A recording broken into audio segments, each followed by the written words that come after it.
ونعوذ بالله من شرور أنفسنا ومن سيئات أعمالنا من يهده الله فلا مضل له ومن يضلله فلا هادي له ونشهد أن لا إله إلا الله وحده لا شريك له ونشهد أن سيدنا ومولانا محمدا عبده ورسوله أما بعد أعوذ بالله من الشيطان الرجيم بسم الله الرحمن الرحيم ما آتاكم الرسول فخذوه وما نهاكم عنه فانتهوا آمنت بالله صدق الله مولانا العظيم وصدق رسوله النبي الكريم ونحن على ما قال من الشاهدين والشاكرين والحمد لله رب العالمين. ما قال الله تبارك وتعالى في عظمة شان حبيبه إن الله وملائكته يصلون على النبي يا أيها الذين آمنوا صلوا عليه وسلموا تسليما.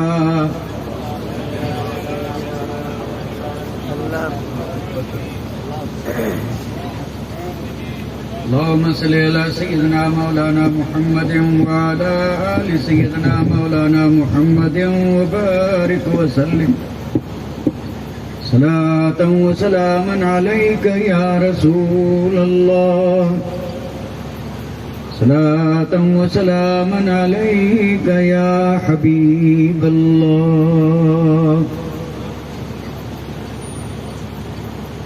بڑے لطیف ہیں، نازک سے گھر میں رہتے ہیں.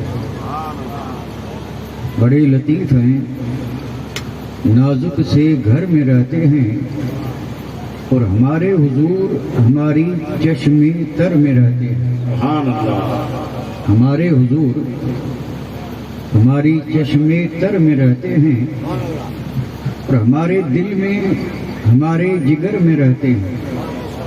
ہمارے دل میں ہمارے جگر میں رہتے ہیں.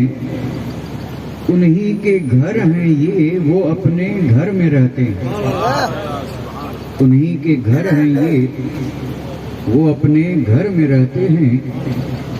اور یہ واقعہ ہے کہ لباس بشر دھوکا ہے.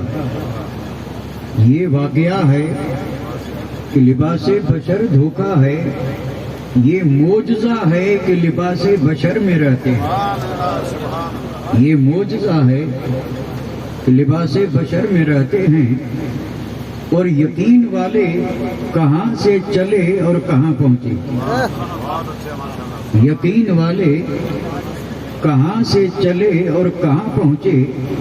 جو اہل شک ہیں اگر میں مگر میں رہتے ہیں. جو اہل شک ہیں اگر میں مگر میں رہتے ہیں تو ملائکہ بھی عقیدت سے دیکھتے ہیں انہیں.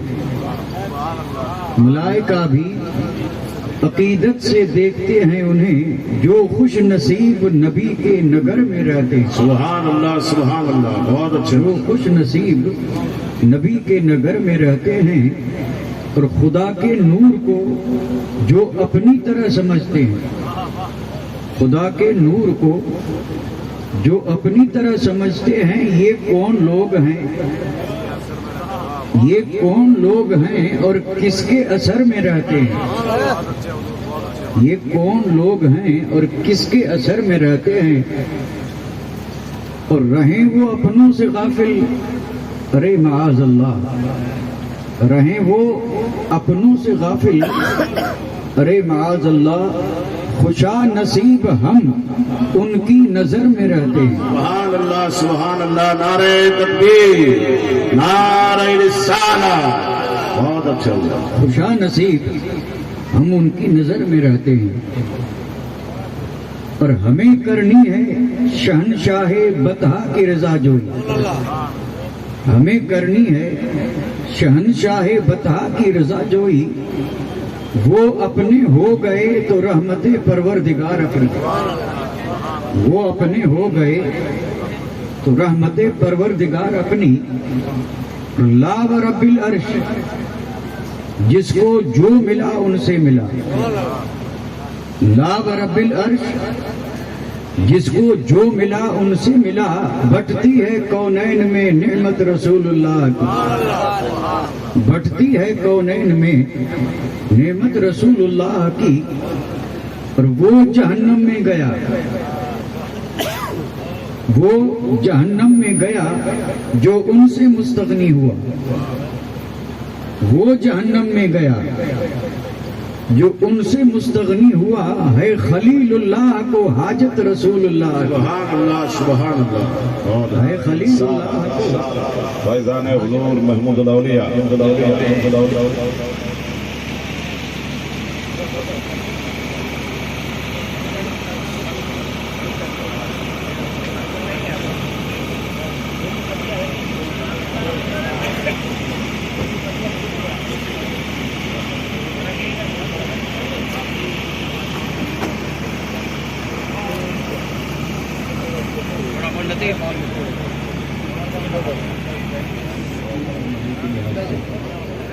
نہ تو کوئی حکایت ہوگی اور نہ کوئی افسانہ، صرف اور صرف چند منٹ کے لیے کوشش یہ کروں گا کہ کوئی مفید بات آپ حضرات کی خدمت میں عرض کرنے کی سعادت حاصل کر سکوں ہمارے بزرگوں کی دعاؤں کے صدقے میں۔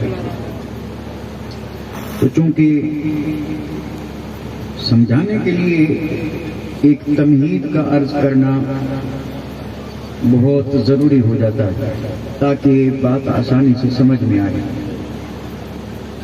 اور تمہید بھی میں بڑے اختصار سے عرض کروں گا، بڑے اختصار سے۔ کائنات میں بسنے والے جتنے انسان ہیں، ساری دنیا کے انسانوں کو دو حصوں میں تقسیم کر لیں، دو جماعتیں، یعنی سارے انسانوں کی دو جماعتیں، اور پھر ان دو جماعتوں کے حوالے سے میں ایک جماعت کو تو سرے سے ہی الگ کر دوں گا، اور باقی بات کروں گا ایک جماعت کی۔ اب آپ بھی حیرت میں ہیں کہ انسانوں کی تو جماعتیں بے شمار ہیں، آپ دو جماعتیں کس کی کر رہے ہیں؟ تو ذرا سن لیں، دنیا انسانیت میں انسانوں میں جتنے بھی پاگل ہیں انہیں الگ کر دیں، پاگل جتنے ہیں ان کو الگ کر دیں اور باقی رکھیں ایک ساتھ۔ اب باقی جو بچے وہ ہیں عقل مند، ذی شعور، سمجھدار۔ پوری روح زمین پر کوئی سمجھدار عقل مند آپ کو ایسا نہیں ملے گا کہ جس کی زندگی کا کوئی مقصد نہ ہو۔ آدمی چاہے جہاں کا ہو، چاہے جس مذہب سے، دھرم اور دین سے تعلق رکھے، لیکن ہر آدمی کی زندگی میں کسی نہ کسی چیز کو اس نے مقصد ضرور بنایا ہے مصطفیٰ کو، تو پھر راضی کریں کیسے؟ اور کہہ رہے کہ نمازیوں سے راضی نہیں ہوئے، حج والے سے نہیں، زکوٰۃ والے سے نہیں، میں منکر نہیں، یہ ساری چیزیں ضروری ہیں، لیکن مصطفیٰ کو راضی کرنے کے لیے کسی اور چیز کی ضرورت ہے۔ اب وہ چیز کیا ہے؟ اور میری بات سمجھ میں نہ آئے، دنیا میں جتنے بھی دار افتاح ہیں وہاں لکھ کر کے بھیج دیجئے کہ وہ چیز کیا ہے۔ وہ ہے مرشد برحق، وہ ہے مرشد برحق۔ جب کسی کو مرشد بنا کے ہاتھ اس کے ہاتھ میں دے دیا تو اب یہ ذمہ مرشد کا ہے کہ مرید سے مصطفیٰ راضی ہو جائے۔ اور یہ پوری اسلام کی سیرت پڑھ لیں، جنہوں نے بھی مصطفیٰ کو راضی کیا ہے تو طریقہ یہی رہا ہے۔ اور جب مصطفیٰ راضی ہوئے، اب یہاں صرف آخری بات عرض کر رہا ہوں، صرف آخری، اور وہ بات میں نے جو کچھ بھی عرض کیا ہے اس کے خلاصے کے طور پر، یعنی مقصد ہے میرے آقا کو راضی کرنا، اور رضا کے لیے ذریعہ ہے مرشد، مرشد تک پہنچنے کے لیے ذریعہ ہے ماں باپ، یہ سارے وسیلے ہیں، ماں باپ ہیں، استاد ہے، مرشد ہے، اور پھر مصطفیٰ ہے، اور پھر رب کی بارگاہ، اور ہم وسیلے والے ہیں۔ تو یہی وہ وسیلے ہیں جو خدا تک پہنچاتے ہیں، اور انہی سے اللہ اور اس کا رسول راضی ہوتا ہے۔ اور جب ہوا راضی، تب کیا ہوا؟ مصطفیٰ جب راضی ہوئے تب کیا ہوا؟ انعام کیا ملا تو سن لیں۔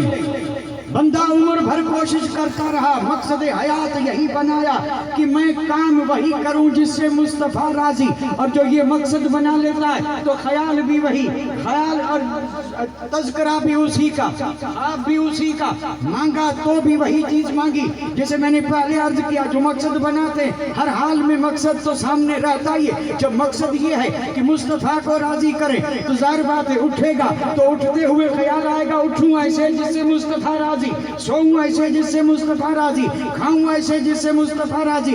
زندگی سنور گئی، اور زندگی جب سنور گئی تو بندگی بھی مقبول ہو گئی۔ اور جب یہ اسی طرح زندگی بسر کرنے لگا، مقصد یہی تھا کہ مصطفیٰ راضی ہو جائیں، اور پھر رب نے کرم فرمایا، رحمت للعالمین ہوئے راضی۔ جب مصطفیٰ راضی ہوئے تو ہوا کیا؟ ہوا یہ کہ لاکھ بار کوئی کہے کہ میں مصطفیٰ کا ہوں کچھ بھی نہیں، لیکن راضی ہو کے اگر ایک بار آقا کہہ دیں کہ یہ میرا ہے، معراج ہو گئی۔ ایک بار فرما دیں کہ یہ میرا ہے، اور یہی ہے بندگی کی معراج، اور یہی ہے مصطفیٰ جان رحمت کا راضی ہونا۔ اور آخری بات جو میں کر رہا تھا بڑے اختصار سے عرض کرتا چلوں، نام آپ نے بھی سنا ہوگا، حضرت بایزید بستامی، بایزید بستامی کس شان کے ولی ہیں، گئے حج کے لیے، حج کر کے گئے کہاں؟ مدینہ منورہ۔ اب جانا تھا مواجہ شریف میں حضور کی بارگاہ میں سلام پیش کرنے، لیکن وہاں پہنچے تو دیکھا بھیڑ ہے، کونے میں کھڑے ہو گئے، فرمایا بھیڑ ذرا کم ہو تو پھر جاؤں۔ اب آپ وہاں کھڑے کھڑے دیکھ رہے ہیں کہ ایک صاحب آئے، صلاۃ و سلام عرض کر کے ہاتھ اٹھائے اور کہنے لگے، یا رسول اللہ عمر گزر گئی، گھر نہیں، یہاں پہنچا ہوں اور آپ کرم فرما دیں گھر مل جائے۔ اس نے مانگا گھر، بایزید مسکرائے۔ اس نے بھی دیکھا کہ کوئی درویش مسکرا رہا ہے، اچھا تو نہیں لگا۔ وہ جب آگے بڑھا تو آیا دوسرا، اس نے صلاۃ و سلام پیش کر کے کہا، یا رسول اللہ عمر بسر ہو گئی اور پھر میں بالکل فقیر مسکین ہی رہا، آپ کی دربار میں آیا ہوں، مصطفیٰ کی دربار میں مسکین جاؤں، غنی کر دیں۔ یہ دعا مانگ رہا ہے بایزید، پھر مسکرائے، اور مسکرائے۔ اس نے بھی دیکھا کہ مسکرا رہے ہیں، اچھا اس کو بھی نہیں لگا، یہ بھی آگے بڑھ گیا۔ آیا تیسرا، اس نے کہا بیمار ہوں، شفا نہیں ملی، حکیم طبیب سارے کے سارے، لیکن کہیں سے شفا نہیں ملی۔ اے شفا دینے والے آقا، او شفا دینے والے آقا شفا دے دے۔ شفا مانگی، بایزید مسکرائے۔ اب آیا آخر میں وہ جس کو کرسی کی تلاش تھی، اس نے کہا 60 سال کی عمر ہو گئی، آگے 2-3 سال ہیں، اور اتنی ساری عمر کرسی کے چکر میں گزار دی، ملی نہیں، ذرا کرم فرما دے آخر میں یہ حسرت پوری ہو۔ یا رسول اللہ کرسی مانگی، بایزید مسکرائے۔ اب یہ جو جا رہے تھے انہیں بھی یہ بات پسند نہیں آئی، مل کر کے آئے اور حضرت بایزید بستامی سے کہنے لگے کہ کیا ہم بے عقل ہیں، کیا ہم غلط کر رہے ہیں؟ اگر یہاں نہ مانگے تو کہاں مانگے؟ کیونکہ یہی وہ در ہے جس کے بارے میں رب نے فرمایا اما السائل فلا تنہر، یہاں نہ مانگیں تو کہاں مانگیں؟ تو بایزید بستامی نے فرمایا ٹھیک ہے، میں بھی مانتا ہوں کہ یہیں مانگنا چاہیے، لیکن مانگنے والوں ذرا مانگنے سے پہلے سوچ لیا ہوتا کہ کہاں مانگ رہے ہیں اور کیا مانگ رہے ہیں، یعنی کہاں مانگ رہے ہیں، اور یہ چیز یہاں مانگی جاتی ہے جو تم مانگ رہے ہو، در تو دیکھو یہاں کیا مانگنا چاہیے اور تم کیا مانگ رہے ہو۔ تو ان لوگوں نے مل کر کے کہا ہم سے بھول ہوئی، ذرا آپ ہی مانگ کر کے دکھا دیں کہ یہاں کیا مانگے۔ تو با یزید نے چونکہ گرم کرنا مقصد تھا، لوہا گرم ہو نا تو تھوڑا اثر کرتا ہے، آپ نے فرمایا نہیں میں مانگوں گا لیکن پہلے تم مانگ لو، پہلے تم مانگ لو۔ وہ کہیں آپ مانگیں اور یہ کرے نہیں پہلے تم مانگ لو۔ مانگتے مانگتے لوگوں کا اصرار جب بڑھا تو با یزید نے فرمایا ہٹ جاؤ، اب میں مانگتا ہوں اور سنو کیا مانگتا ہوں۔ با یزید نے صلاۃ و سلام عرض کر کے اور پھر جو در رسول پر جو اپنا سوال رکھا وہ یہ تھا کہ یا رسول اللہ جب میدان محشر قائم ہو، اولین و آخرین موجود ہوں گے، رب کی بارگاہ میں جب اس بندے کی گناہگار کی پیشی ہو اور پھر رب فرمائے عدل اور میرے گناہوں کی وجہ سے رب فرشتوں سے کہے کہ اسے دوزخ کی طرف لے جاؤ، اور جب یا رسول اللہ رب کے عدل سے فرشتے مجھے دوزخ کی طرف لے جا رہے ہوں تو میں سوال یہی کرتا ہوں کہ یا رسول اللہ اس بھرے محشر میں جب فرشتے دوزخ کی طرف لے جا رہے ہوں تو میں مانگتا یہی ہوں کہ فرشتوں سے صرف اتنا کہہ دیں کہ فرشتوں چھوڑ دو یہ تو میرا ہے، یہ تو میرا ہے، جسے میرے آقا کہہ دیں یہ میرا ہے، سمجھ لو مصطفیٰ راضی اور ہو گئی معراج۔ اور یہ حاصل کرنے کے لیے کہ مصطفیٰ کہہ دیں یہ میرا ہے، یہ تب ہوگا جب مرشد کہہ دیں کہ یہ میرا ہے، کیونکہ یہ بغیر مرشد کی مدد کے نہیں ہوگا۔ یہاں پہنچ کر کے مدد کی ضرورت اور مدد کی درکار پیش آتی ہے، یہاں پہنچ کر کے اس مقام پہ پہنچنا ہے تو مدد چاہیے، اور مدد مرشد برحق ہی فرماتے ہیں۔ پھر معاملہ چاہے دینی ہو چاہے دنیاوی ہو، ایک بات ذہن میں آ گئی عرض کر کے اجازت لوں، بغیر مدد کے دین دنیا دونوں کی کامیابی کے لیے مدد، اسی لیے تو الحمدللہ ہم جب بھی ذرا معاملہ مشکل نظر آیا فوراً پکارا اور مدد آئی، اور انشاءاللہ یہاں بھی آئے گی اور وہاں مدد ملتی رہتی ہے، یہی تو کمال ہے مرشد کا۔ اب میں عرض کر رہا تھا بس دو چار لفظ بول کے، شاہ نقشبند،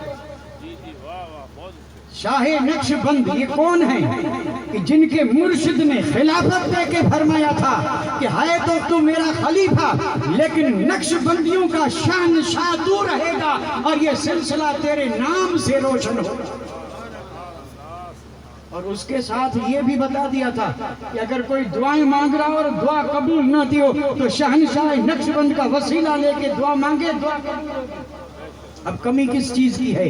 دعا قبول نہ ہوتی ہو تو شاہ نقشبند کا وسیلہ لیں، انشاءاللہ رب دعا قبول فرمائے گا۔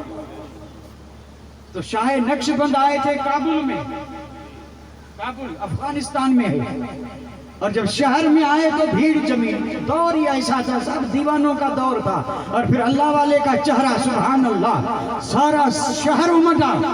اس وقت کا جو حاکم تھا اس کی ایک کنیز بھی بازار میں آئی ہوئی تھی، اس نے جب دیکھا کہ اتنی بھیڑ، کوئی بزرگ آیا ہے، آگے بڑھ کر کے پوچھا کہ یہ شہر یہاں کیوں آیا؟ تو انہوں نے کہا یہ فلاں بزرگ ہیں جو بخارا سے آئے ہیں اور یہ سارے لوگ نسبت کے لیے کھڑے ہیں کہ اس بزرگ سے نسبت قائم ہو جائے تو بیڑا پار ہو جائے۔ تو اس نے کہا میں بھی نسبت میں آ جاتی ہوں۔